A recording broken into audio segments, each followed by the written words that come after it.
Hey guys, this is Summer from the channel Summer Love. I wanted to do a lactation video. Just things that I wish I would have known before I went through the whole breastfeeding process, and things I learned the hard way, and also from speaking to a lactation specialist. When I was in labor, they pumped me with lots of antibiotics, so that caused myself and my child to get thrush in her mouth, and she gave it to me. We were giving it back and forth.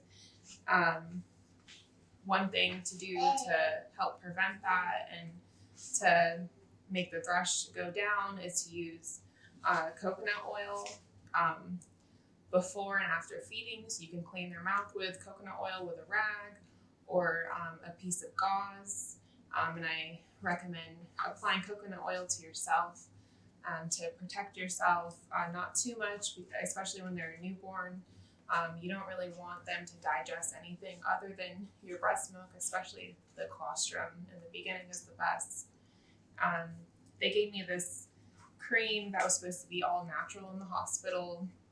It had a lot of natural ingredients in it, but even though it was a natural product, you know, their digestive system is so sensitive that it gave my newborn baby lots of gas, lots of pain, and it just caused lots of issues. And even when I mentioned it to a nurse, she reassured me that it was perfectly fine. And once I stopped using it, all of those problems went away. You know, you have to realize that after birth, you know, you're going to be extremely sensitive. You're going to be in pain, irritable. It's going to hurt when they first latch on. And that's just, you know, given something that you'll work through. But by the time you go through all the other pain of giving birth and stuff, I mean, it's kind of a mosquito bite after everything else. You know, by the second day of breastfeeding, my nipples were, that's my child in the background, you know, so excuse her. My nipples were cracking, bleeding. I had blisters all over them. It was extremely painful, especially with the thrush on top of it. The thrush felt like razor blades going through my milk ducts, through my nipple. It was just extremely painful. How I coped with that was to, you know, let her latch on the breast that was hurting the least. I brought my breast pump with me to the hospital. That's very important in case something like that does happen to you. So that, you know, I would let her latch on for a little bit just to stimulate it, and then I would pump and get whatever colostrum I could. The first time I pumped, I only produced 1 drop of colostrum, and the nurse made me feel really bad about it and was trying to push the formula onto me to give that to my baby. But I didn't give in. I did not give her the formula. We gave her that 1 little drop of colostrum and just kept stimulating, you know, especially the first couple of days after birth. They have so many nutrients from the womb, and especially if you do a delayed cord cutting, and they get all that nutrient-rich blood from the cord blood back into their body, then they'll be good for a few days. So don't worry too much about that. As long as you keep stimulating, and then after several days, you will start to produce more and more.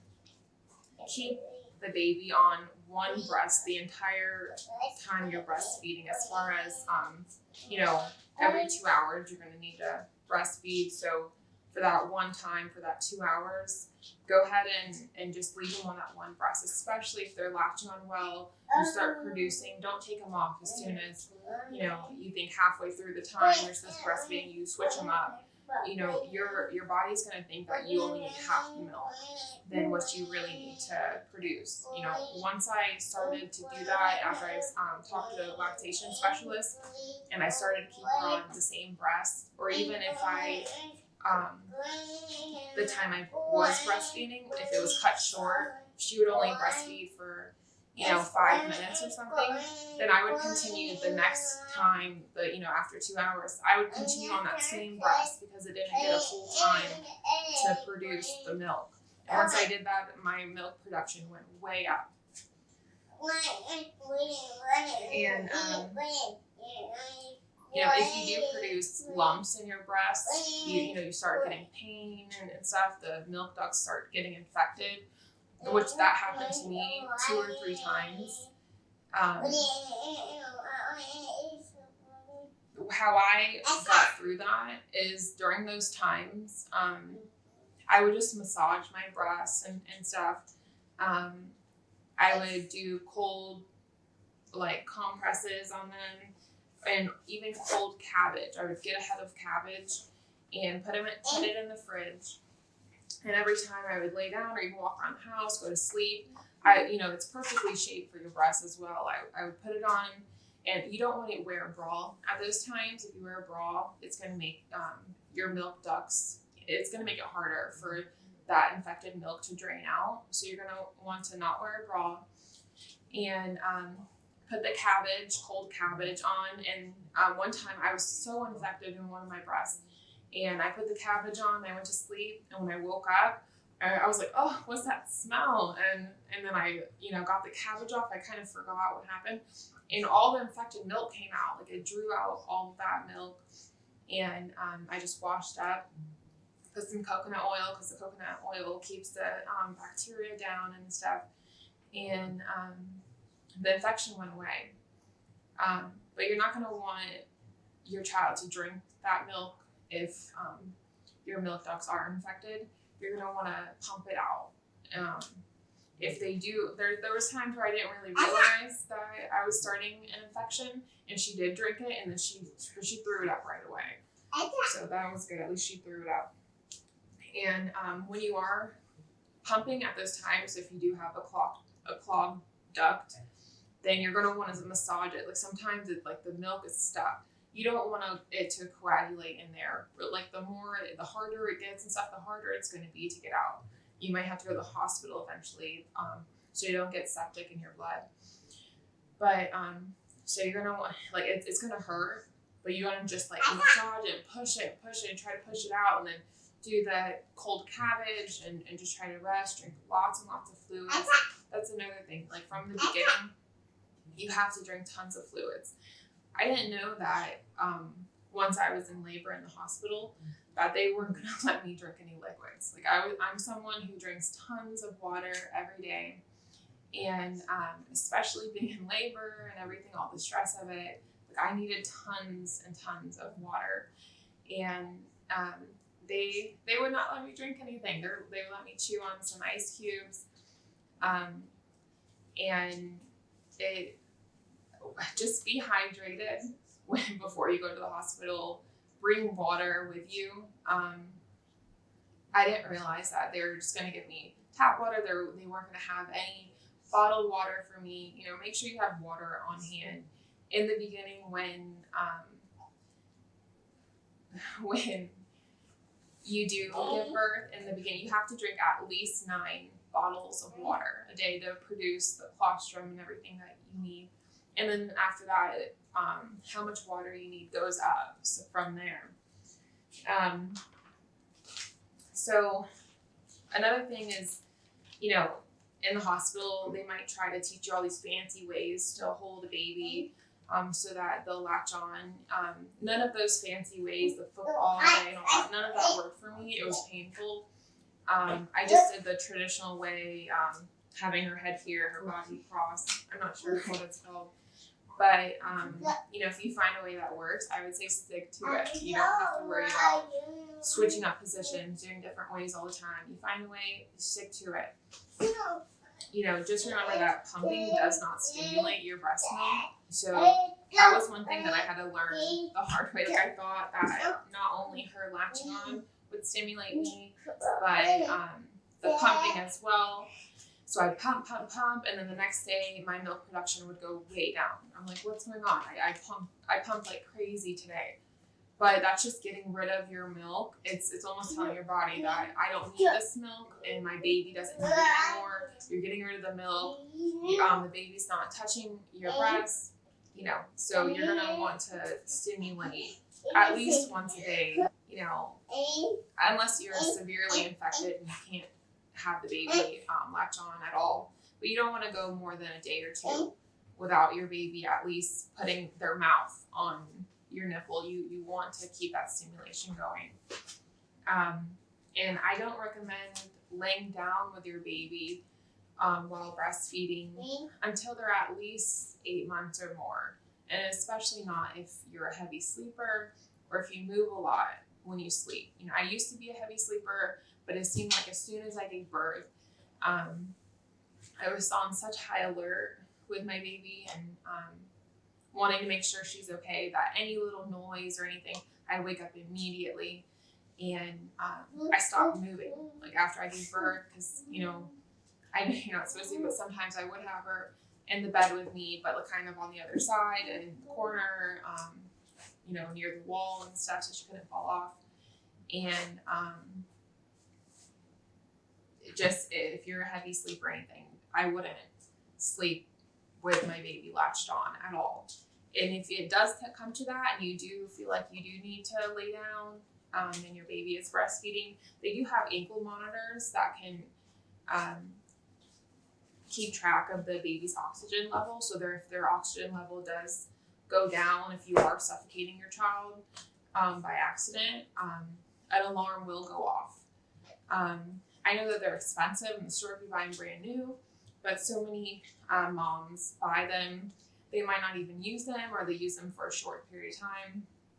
And you can look up on, you know, Facebook Marketplace or different places like that to see if people are selling them secondhand.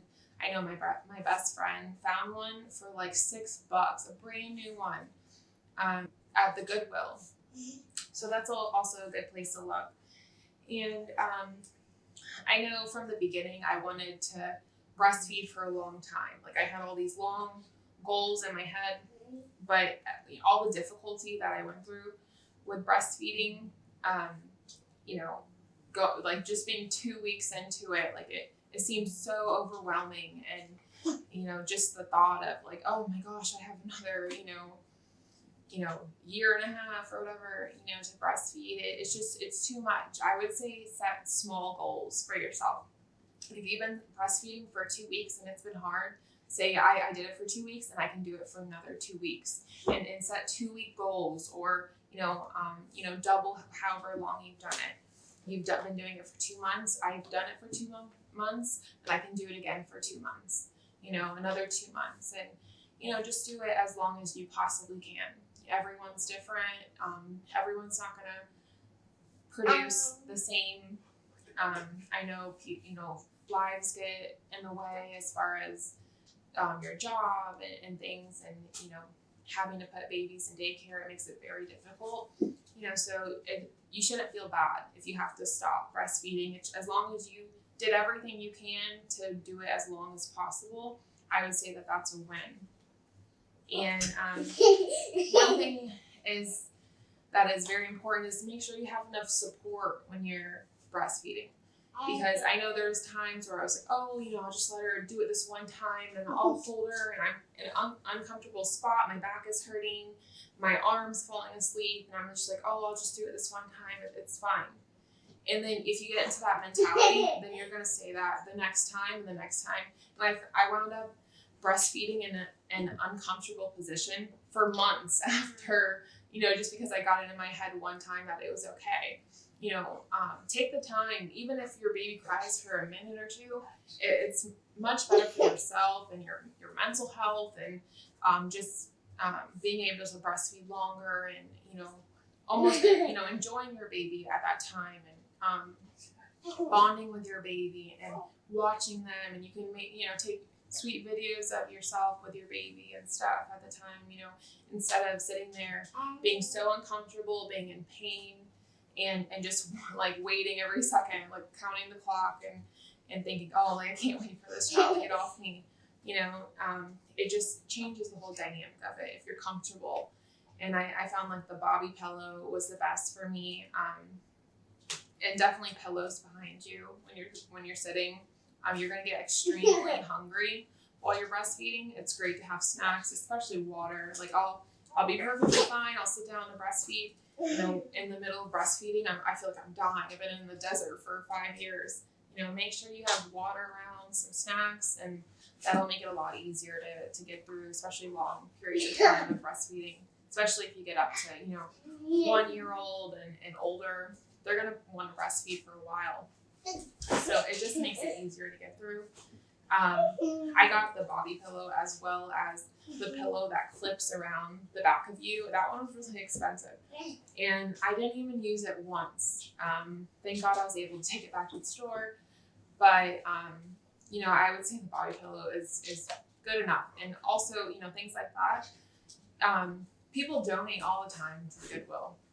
You can get them, you can wash them, put them in the washer dryer. You don't have to spend $30, $40 on a pillow. You know, they have them all the time at certain Goodwills and things.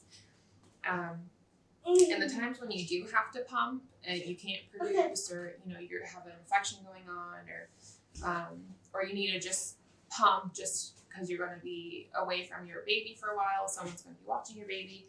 The best thing to do is to pump it into glass bottles, and I would store my milk just in a glass bottle in the fridge. It usually has a cover on it.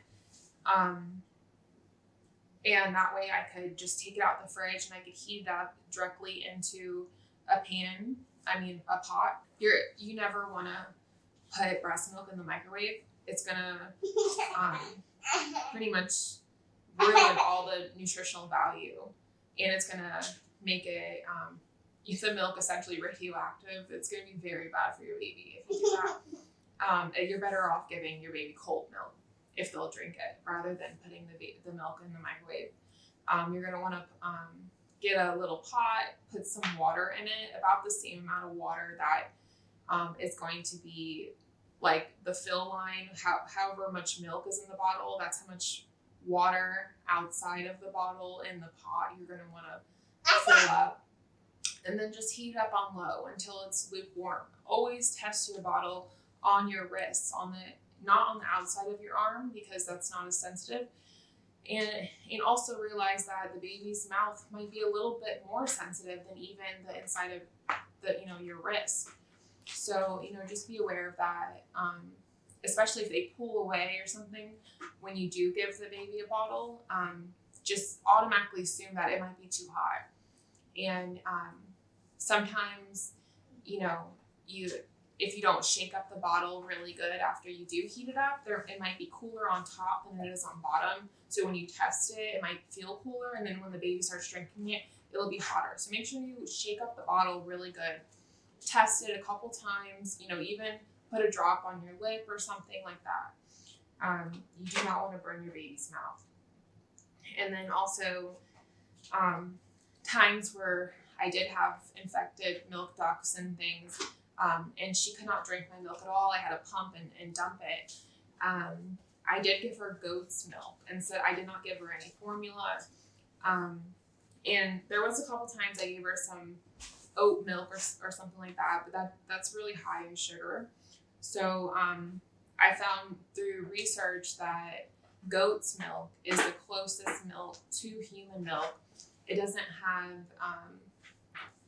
all the things that cow's milk has that, our bodies can't digest. Like, it's really easy for them to digest. And it was the only other type of milk that she would just guzzle down as fast as my milk. So, these are just some tips that I hope helps you.